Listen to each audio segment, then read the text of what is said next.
From the line across the ocean to the land beyond the mountains, through the Sahara, we bring on-the-spot news, live analysis, expert discussions on trending stories.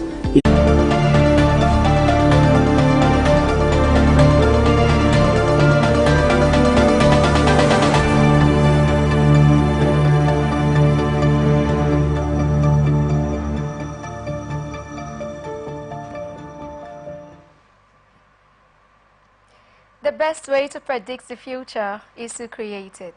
And that's a quote by Peter Drucker. Time is precious, time is money, and this is a time for Money Talk on Atlantic Television Network. Good day, viewers, and welcome to a fresh episode of ATN Business on Atlantic Television Network, right here in the city of Port Harcourt. This is the network's medium of bringing the happenings in the economic sector of the society to our discerning viewers. This program is aimed at bringing to the doorsteps of viewers the business, financial and economic activities from all strata of society. Its delivery is accentuated through the various stock exchanges across the world, news about government economic activities, private sector business activities, lists with expert opinions, stakeholders' analysis, and correspondence reports. Headlines: Dormant money accounts prone to fraud. New bus plans speedy infrastructure rehabilitation. 20 trillion naira voted for Lagos Calabar orders. Fintech Mercury Bank blocks Nigerian accounts. By the end of the show, you can be rest assured of being informed accurately of financial activities around the world. I am your host, Wendy Aguma. We'll take a short break, and when we return, we will reel out the details. Stay tuned.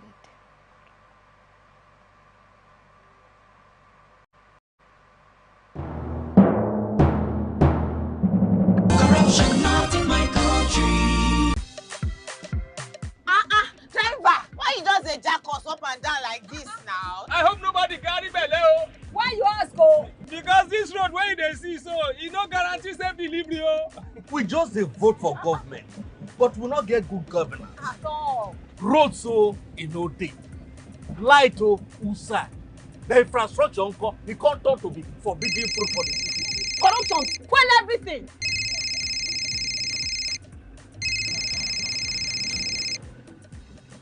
Hello? Hello, madam. Good afternoon. Good afternoon. My name is Mrs. Ayeni. I am calling from the Ministry of Humanitarian Affairs. Okay. Okay, I've been expecting your call. Madam, remove this your phone from loudspeaker. No vex, now my phone be like that. Hello? Are you there? I hear, I'm hearing you. Yes. We saw a copy of your invoice for computers, printers, and laptops. Yes. Are you working on them now? Ma, the prices you quoted are way too high now. Madam, sorry please don't cost. We found the laptop you said is 1.8 million naira for 600,000 naira. Hello? Now my body network there. I can't hear you. Network is bad. Madam, we can hear you. Continue. Hello, I can't hear you. We call you back. That behavior no good now. Madam, now this kind behavior they kill our country. You suppose do things differently. Make Nigeria for better. Corruption not in my country. This message is brought to you by the Akin Fadayi Foundation, the MacArthur Foundation, and with broadcast support from Atlantic Television Network. Welcome back. Now let's go into market reports, local and international business news for today.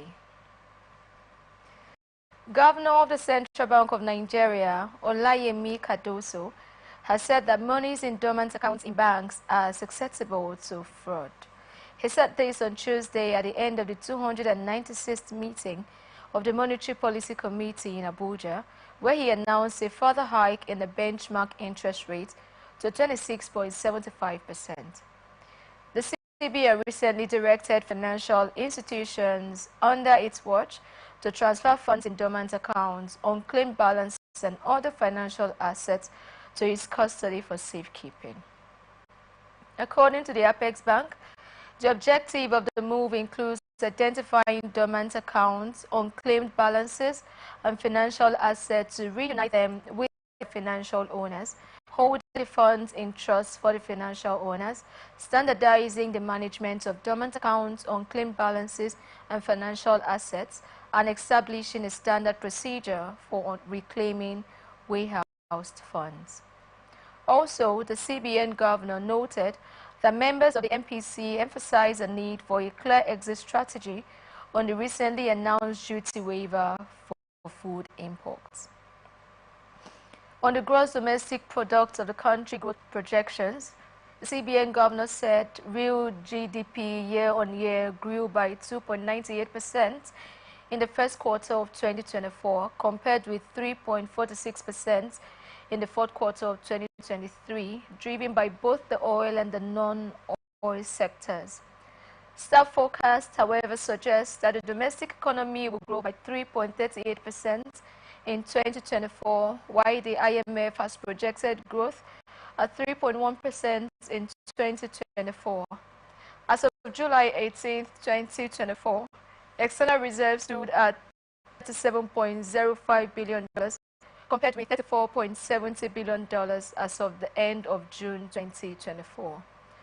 This represents 11 months of imports cover for goods and services. Meanwhile, analysts at the Afrivest were worried about the Apex Bank's optimism over the federal government's stopgap to tame food inflation in the country.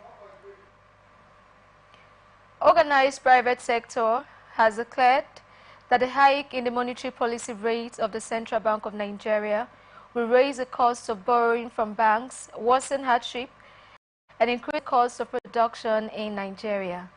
On Tuesday, the CBN raised the MPR, otherwise called the interest rate, by 50 basic points to 26.75% from 26.25% to combat inflation.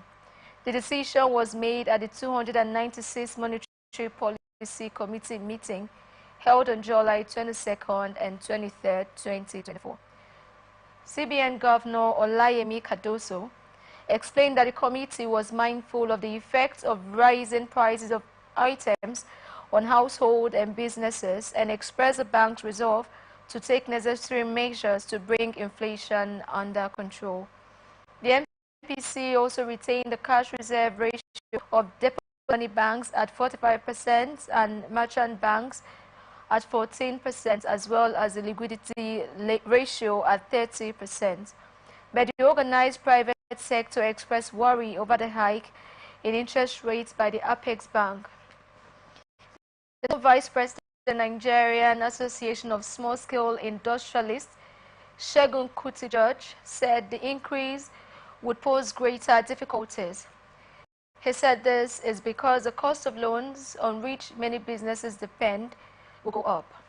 Reacting to the developments, the national president of the Nigerian Association of Chambers of Commerce, Industry, and Agriculture, Dele Oye, said the decision to tighten monetary policy, though driven by CBN's intent to curb inflation and stabilize the economy, the approach presents several significant ramifications for businesses, the broader economy, and social stability.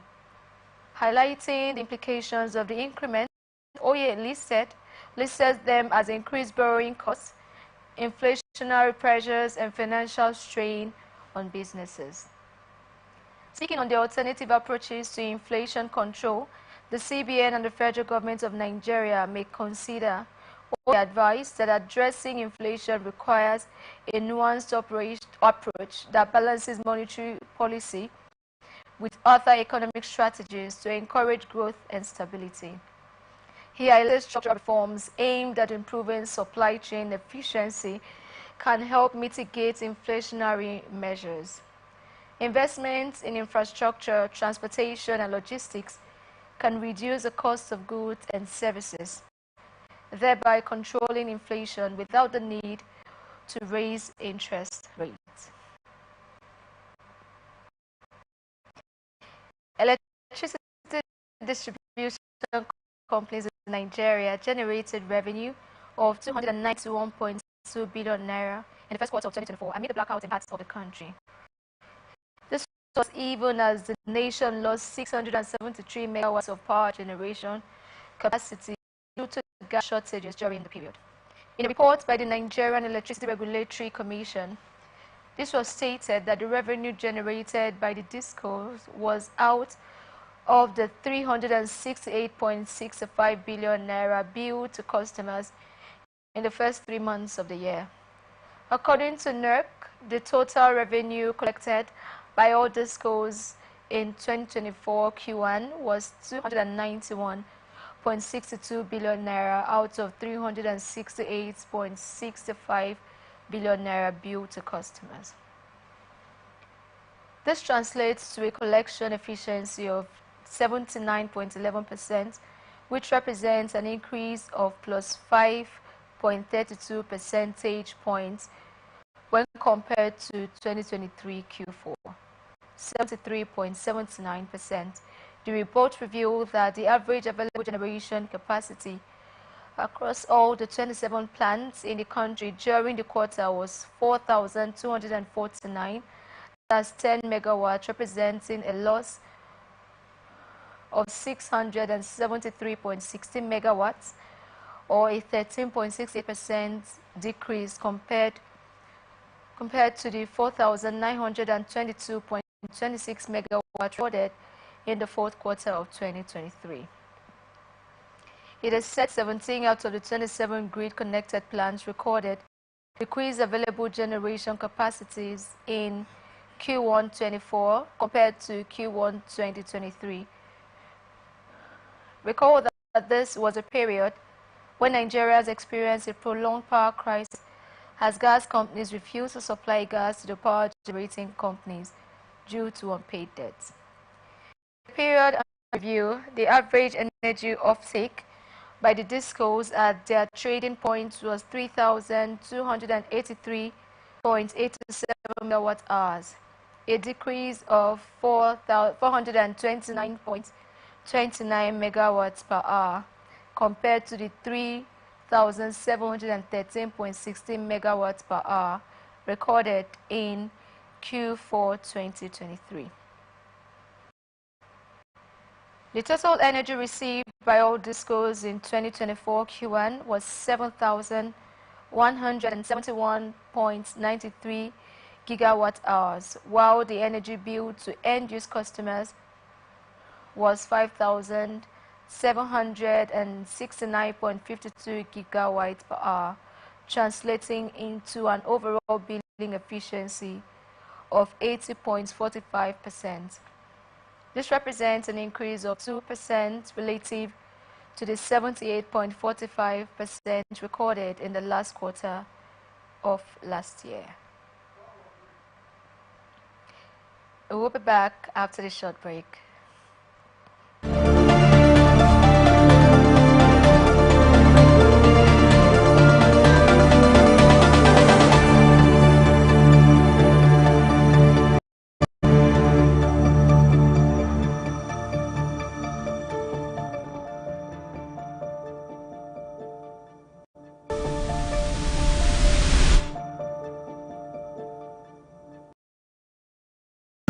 From the line across the ocean. Corruption not in my country.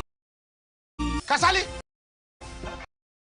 Kasali, I hope my car don't ready. I get interview in 30 minutes. Okay, you don't ready. Now just the last minute instruction where you give me yesterday. Now in the cause more delay. Which instruction? Maybe now you say make I change the meter, make you no read again. Which time I make you change meter?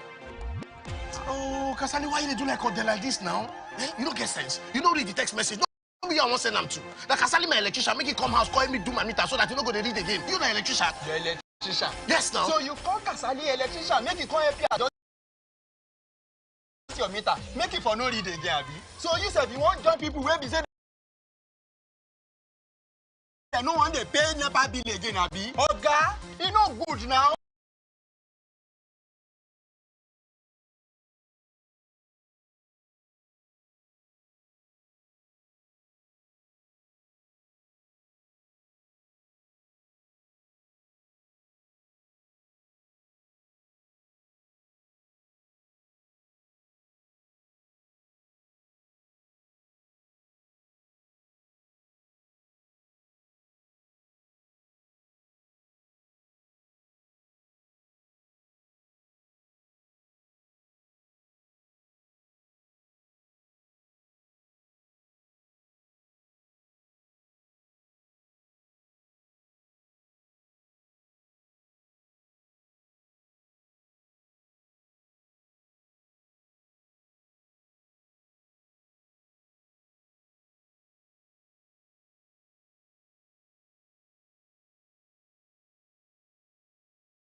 depicting its 107.5% increase. While charging his officers to sustain the tempo of work, Awe stated that the command had taken a firm and tactical approach in its operations of enforcing government's fiscal policies, an action that had led to the seizure of drugs, arms and ammunition, amongst others. He put the duty paid value to the seized items at 6.06 billion naira. The controller reiterated the command's commitment to sustain and improve revenue generation in the second half of 2024. He, however, sought the continuous cooperation of all stakeholders and assured them of the command's commitment to promoting ease of doing business and trade facilitation. Lagos State government has said that tax clearance has become mandatory for housing transactions to prevent fraud and protect allottees. The permanent secretary of the Ministry of Housing, Abdul Hafiz Toriola, made this known in a statement issued by the Chief Public Affairs Officer of the Ministry, Adesile Rufai, recently. Toriola said that the new requirements would prevent fraud in transferring home ownership and protect people who may have lost their home ownership documents. According to him, an allottee who applies for transfer of ownership must accompany his or her application with a letter of allocation, payment receipts, and a valid means of identification to be submitted to the Office of the Permanent Secretary, Ministry of Housing. He said the move was to ascertain the genuineness of claims of ownership by applicants for proper transfer, which has been necessary given the increased incidence of false claims uncovered by the ministry. The Permanent Secretary said that all housing construction and the provision of infrastructure facilities in the state were funded by taxpayers' money, adding that beneficiaries of this project must have evidence of personal income tax. He warned that the ministry would not process any application that does not include the aforementioned documents and advised citizens to take full advantage of the opportunities offered by the state government in prioritizing the completion of all ongoing housing projects in order to reduce the housing deficit in the state and the nation at large. A non-governmental organization, Global Alliance for Incinerator Alternatives Nigeria, has kicked against the planned establishment of waste-to-the-energy plants by the Lagos State government. Addressing journalists on Tuesday in Lagos, the clean energy campaigner for GAIA Nigeria, Mr. Weyimi Okotie, said that the proposal for the state government was a distraction from proper energy disposal. Recall that the Lagos State government recently hinted at plans to build waste-to-energy plants in Olusosun, Epe, and Badagry dump sites in the state. The State Commissioner for the Environment and Water Resources, Mr. Tokumbo Wahab, revealed this at the Waste-to-Energy Summit themed Driving Environmental Sustainability held in Lagos recently. Okotie stated that the move would affect the health and environment of those communities. He urged all concerned citizens, environmental organizations, and stakeholders to join in the fight for a cleaner and healthier Lagos. An executive director at the Sustainable Research and Action for Environmental Development Nigeria, Dr. Leslie Adogeme, urged the state not to adopt what he had described as outdated technology. According to Adogeme, implementing a waste-to-energy incinerator in Lagos contradicts the city's aspiration to be a leader in sustainability and innovation, especially with its growing interest and recognition in climate change advocacy. The co-founder of the Center for Earth Work, Mr. Benson Dotu Fasaya, added that waste incinerator was the most expensive and the least efficient way to generate energy. Residents will pay less for transportation when President Bola Tinubu's compressed natural gas initiatives will take effect, according to the Lagos State government. The special advisor to Lagos State Governor on Transportation, Shola Giwa, said this during a park-to-park CNG mobilization program in Lagos. Giwa stated that the CNG initiative would not only bring down the prices of transport fares by 50%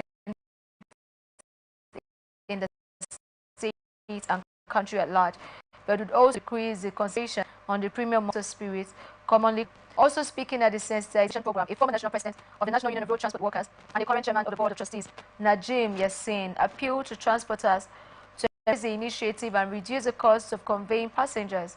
He also said the president was engaging in free CNG conversion to ease the suffering of the masses, saying as the rise in transport fares affects everything, including school fees. Leaders of NURTW, the Road Transport Employees Association, and the Nigerian Association of Road Transport Owners appreciated Tinubu's administration for the initiative, promising to support the government in achieving its plans. Newly appointed Managing Director of the Nigerian Ports Authority, Dr. Abubakar Datosho, has said that speedy rehabilitation of dilapidated port infrastructure across the nation is top of his priority.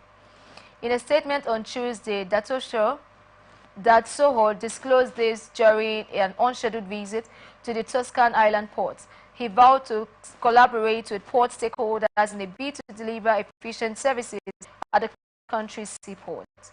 He said that adequate port infrastructure and road collaboration stakeholders will enable the nation's seaport to attain improved revenue generation through efficiency and productivity. The NPA boss disclosed that President Bola Tinubu mandated the agency to provide efficient port services and improve industry outcomes. He added that his management team was poised to do that as quickly as possible.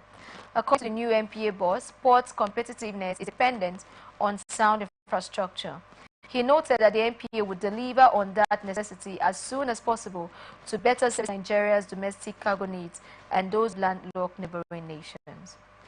Ibadan Electricity Distribution Company says the Aye Day transmission station was locked down by the Oyo State government, impacting its ability to supply power to some areas in the state. In a notice explaining how the team had been facing challenges in accessing the station to obtain the necessary guarantee pass to address faults on the late interchange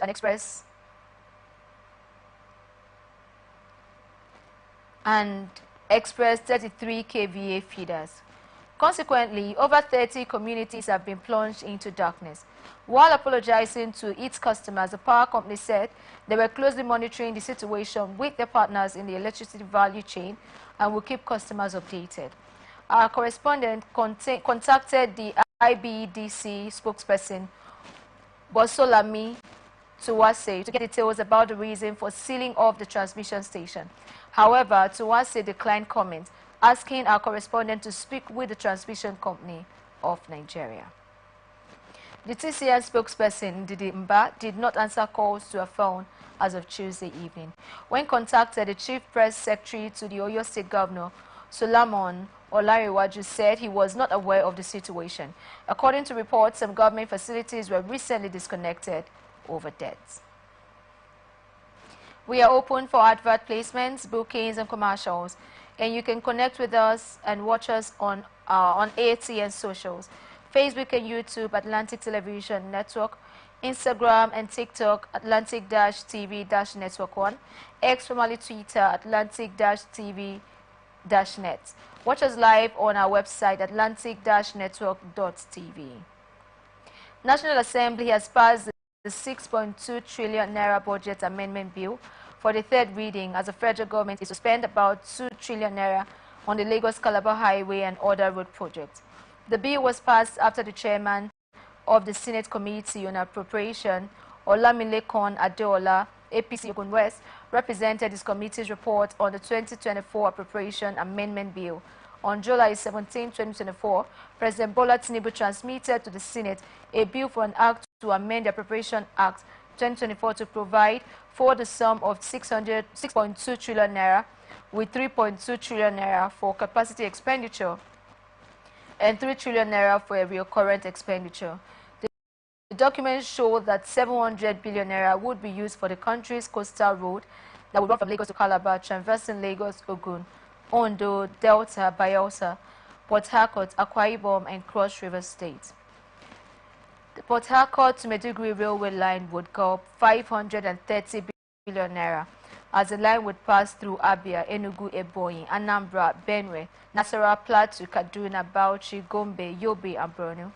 Their preparation would also take care of the Badagry to Tin Can Port, Lekki Port, Ijebu Ode, and also the African Trans-Sahara Highway to traverse Benue, Kogi, Nasarawa, Abuja is to take the sum of 200 billion naira.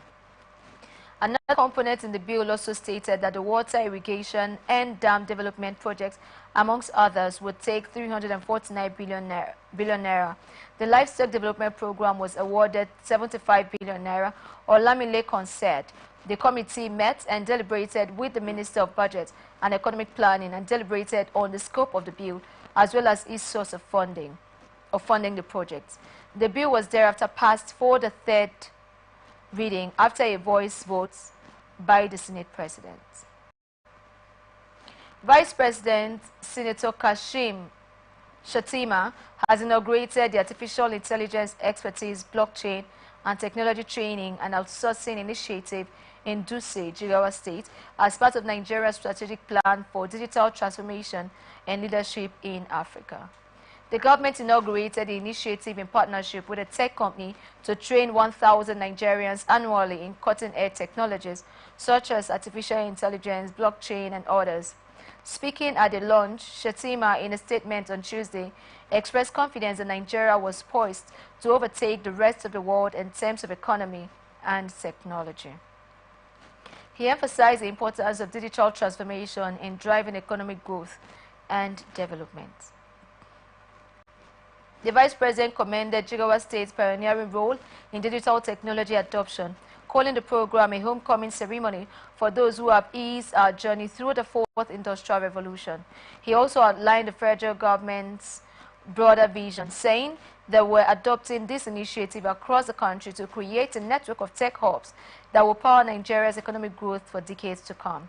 Shettima commended the partnership with GLUA, stating that it aligned with President Bola Tinubu's agenda to revolutionize Nigeria's digital technology sphere. He acknowledged GLUA's significant impact, even as he applauded the firm for its empowerment of Ala Microfinance Bank, resulting in the disbursement of over 100 billion naira to 2 million Nigerians. Earlier, Jigawa State Governor Omar Namadi noted the importance of the initiative, describing it as a rare opportunity at the doorstep of the youth. He said the new initiative aligns with both the federal government's renewed Hope Agenda and Jigawa State's 12-point agenda, prioritizing digital technologies and innovation. Minister of Aviation and Aerospace Development, Festus Keyamo, has advocated for a direct flight from Nigeria to Canada, following the increasing number of Nigerians who reside in Canada. This was disclosed in a press release signed by the head of press, Federal Ministry of Aviation, Odutayo Olusheye. Keyamo noted that most flights to Canada involve transit stops, emphasizing the need to establish direct routes to better support the Nigerian population there. He also highlighted Nigeria's strategic position, being equidistant from many countries worldwide, which position it to become a major hub in Africa. The minister emphasized the need for infrastructural development in the Nigerian aviation sector and mentioned that the country's long-standing relationship with Canada could pave the way for cargo development, given the rise of Nigerian eateries in Canada. In terms of infrastructural development in the Nigerian aviation sector, Keyamo said that Nigeria has a long-standing relationship with Canada and may be looking at areas of cargo development since lots of Nigerian eateries are springing up in Canada, the statement partly read. Olusheye stated that a focal person from the ministry was appointed to firm up arrangements in terms of the Memorandum of Understanding between Canada and Nigeria regarding the direct route, repository, cargo flights, and the proposed side meeting in Canada for business investment.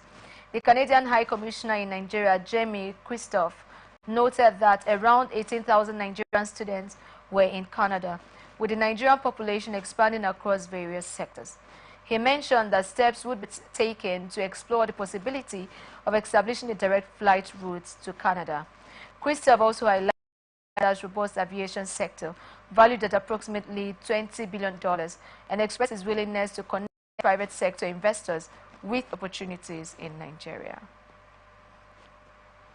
House of Representatives has called on the federal government to immediately suspend the Chief Executive Officer of the Nigeria Midstream and Downstream Petroleum Regulatory Authority, Farouk Ahmed, pending the conclusion of the investigation of allegations against what it called the unguarded statement by the CEO. The resolution of the House followed the adoption of a motion of urgent public importance sponsored by members representing already federal constituency, Edo State, Esosa Iyawe, during Tuesday's plenary on the need to address issues arising from Farouk's utterances about the nation's local refineries. The lawmaker reminded his colleagues that claims of adulterated fuel in the Nigerian market must be thoroughly investigated, stating that the fuel quality can impact engine hardware.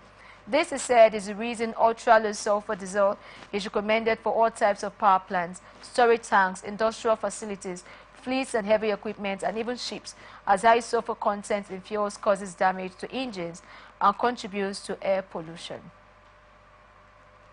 He said, considering the various risks associated with sulfur, countries across the world have taken steps to regulate it by setting standards that require maximum reduction of emissions of this chemical compound, which diesel producers are expected to adhere to. The Labour Party lawmaker, however, noted that the NMDPRA permits local refiners to produce diesel with sulfur content of up to 650 parts per million until January 2025, as approved by the Economic Community of West African States. He quoted that the MNDPRA boss was saying that the diesel produced by Dangote refinery is inferior to the ones imported into the country, and that the fuel has a large content of sulfur, which he put at between 650 to 1,200 ppm. He condemned what he called the careless statement by Farouk, noting that without conducting any prior investigation, he was not only unprofessional but also unpatriotic, especially in the face of the recent calls for protest against the federal government. Recall that the Joint Committee of the House on July 22, 2024 commenced investigation into Farouk's allegations against Dangote refinery. You're watching ATM Business News in Atlantic Television Network. We will be back after this break.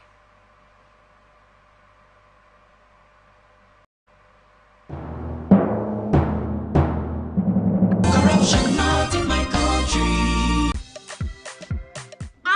Driver, why you just dey jack us up and down like this now? I hope nobody carry belle. Why you ask oh? Because this road where they see so, it no guarantee safe delivery.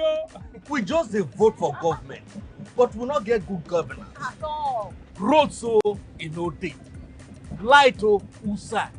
The infrastructure unko, e can't turn to be forbidden fruit for the city. Corruption, spoil everything.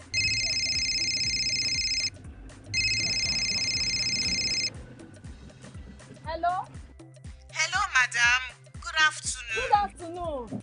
My name is Mrs. Ayeni. I am calling from the Ministry of Humanitarian Affairs. Okay.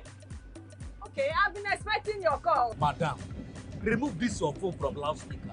No verse. Now my phone be like that. Hello? Are you there? I hear, I'm hearing you. Yes. We saw a copy of your invoice for computers, printers, and laptops. Yes. Are you working on them now? Ma, the prices you quoted are way too high now. Madam, sorry, please don't cost. We found the laptop you said is 1.8 million naira for 600,000 naira. Hello? Now my body network there. I can't hear you. Network is bad. Madam, we can hear you. Continue. Hello, I can't hear you. I will call you back. Their behavior not good now. Madam, now this kind behavior they kill our country. You suppose do things differently. Make Nigeria for better. Corruption not in my country. This message is brought to you by the Akinfade Foundation, the MacArthur Foundation, and with broadcast support from Atlantic Television Network.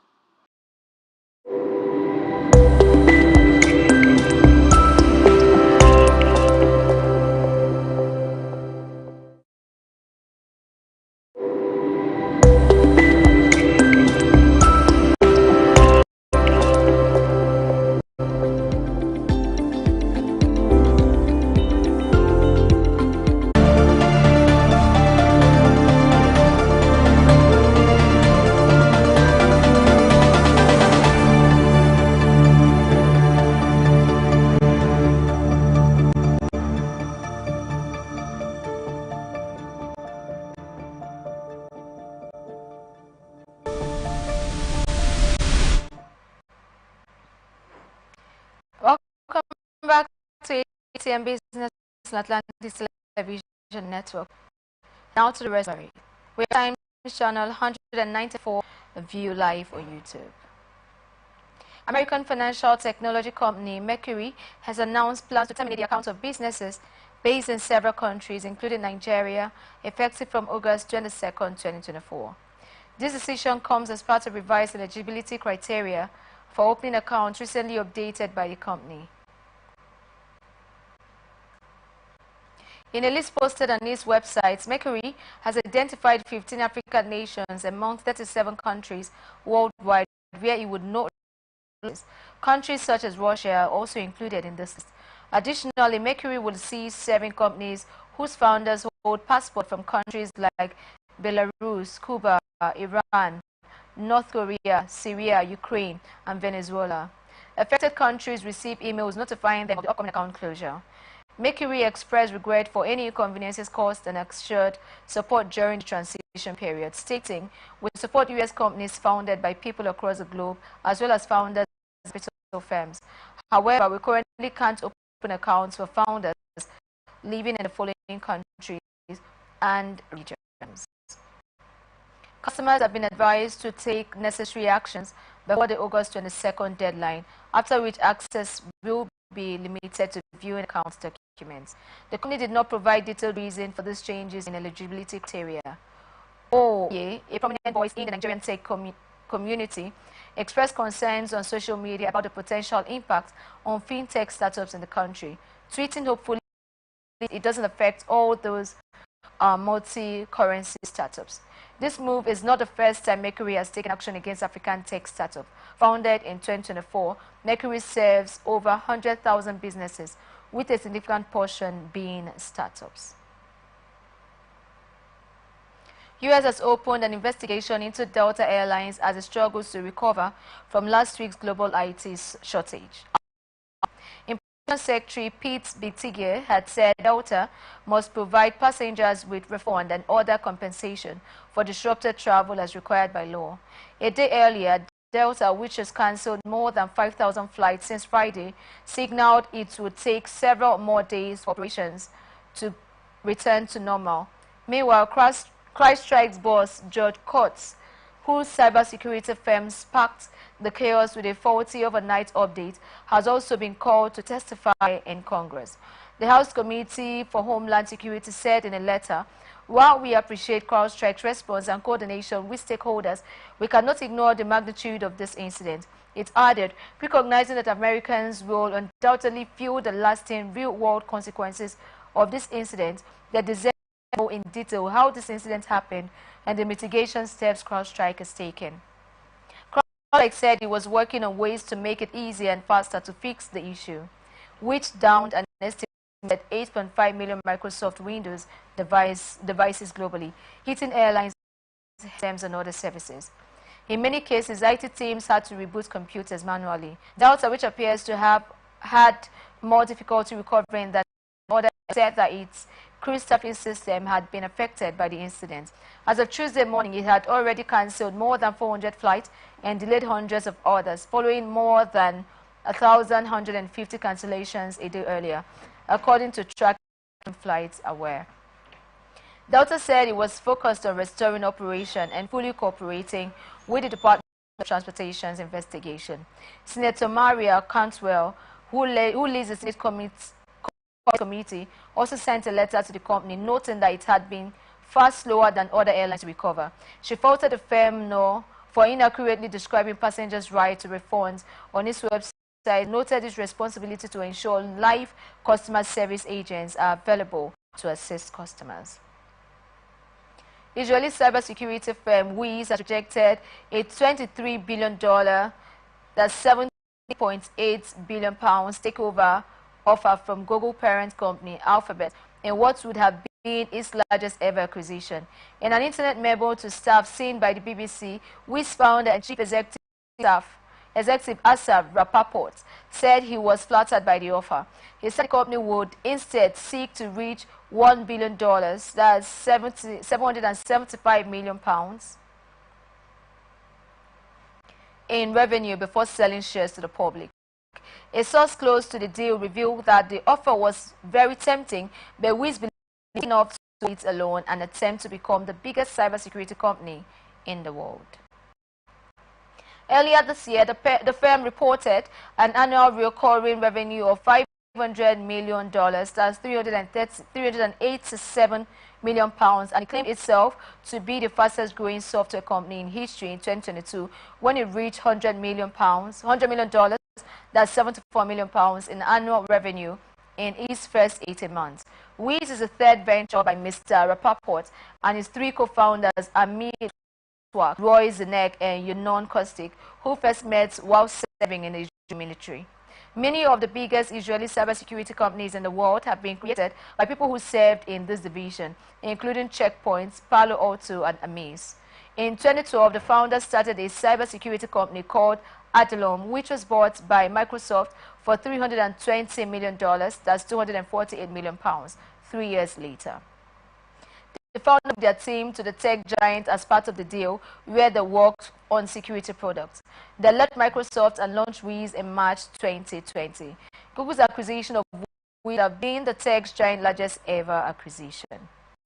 Britain's new finance chief outlined the spate of measures to revitalize the UK's languishing economic growth and address national housing shortages. The former Bank of England economist Reeves warned Britain's first female chancellor of the Esquire, equivalent to a finance minister, on Friday, when newly invested Prime Minister Starmer named his first cabinet. Ahead of her first speech, she championed growth as a priority. She is not expected to deliver her first state budget until the fall, and on Monday she will reveal the line in due course. Reeves added that she has instructed Treasury officials to provide assessments on the state of British spending inherited from the previous Conservative administration, which she aims to present to Parliament before summer recess. House building has surfaced as a key priority of the Labour government, which seeks to cut through the red tape chronically fitted housing supply and balloon the country's real estate market. A total of 221,570 new homes were completed last year under the Conservative administration, according to government figures, while the Resolution Foundation think tank in late March found that UK households receive an inferior product in terms of both quality and quantity. Shares of house builders picked up on Friday amid expectations that last week's Labour win will reignite momentum on planning. The faction previously pledged to build 1.5 million new homes, that's 300,000 a year, and reaffirmed the objectives in its latest company manifesto, brandizing it will not be afraid to make full use of intervention powers to build the houses needed where necessary. Philippine President Ferdinand Marcos Jr. has ordered the shutdown of a sprawling network of outlets that have been linked to a slew of criminal activities, known locally as POGOs, short for Philippine Offshore Gaming Operators. These online casinos largely cater to players in mainland China, where gambling is illegal, but they have also increasingly been found to have been used as a cover for illicit activities, from telephone scams to human. They flourished under Mr. Marcos' predecessor, Rodrigo Duterte, who pushed for friendly ties with China during this term. In his annual address to Parliament on Monday, Mr. Marcos called for the creation of the country to stop. He said discussing as legitimate entities, their operations have ventured into illicit areas furthest from gaming, such as financial scamming, money laundering, prostitution, human trafficking, kidnapping, brutal torture, even murder. On Tuesday, the Philippines gaming regulator said it would cancel the licenses of POGOs and wind down the sector by the end of the year. The POGO industry is made up of over licensed and unlicensed outfits, employing 30,000 people directly, according to the government estimates. The industry brings in an estimated 166.5 billion pesos, that's $2.9 billion, 2.2 billion pounds of revenue a year. factoring tax and gaming revenues lower than its estimated economic cost of 266 billion pesos annually. The alleged link between pogos and criminal rings came under national spotlight recently after a pogo in a small town was found to have been a front for a scam center. The mayor of the town, Alice, was accused of being a spy for China and is currently believed to be in hiding. Since taking over from Mr. Duterte, Mr. Marcos has reversed Manila's pivot to China and moved closer to the U.S. and the Philippines historically. Some analysts said the ban would also be viewed by some as another attempt to further distance the Philippines from China. This is where we wrap it up on this edition of ATN Business on Atlantic Television Network in the city of Harcourt. I am Wendy Aguma. We are open for advert placements, bookings, and commercials. Stay connected to ATN socials, Facebook and YouTube Atlantic Television Network, Instagram and TikTok Atlantic-TV-Network 1, X formerly Twitter Atlantic-TV-Net. Watch us live on our website Atlantic-Network.tv. Peace and unity are the pathways to progress. Thank you for watching and good afternoon.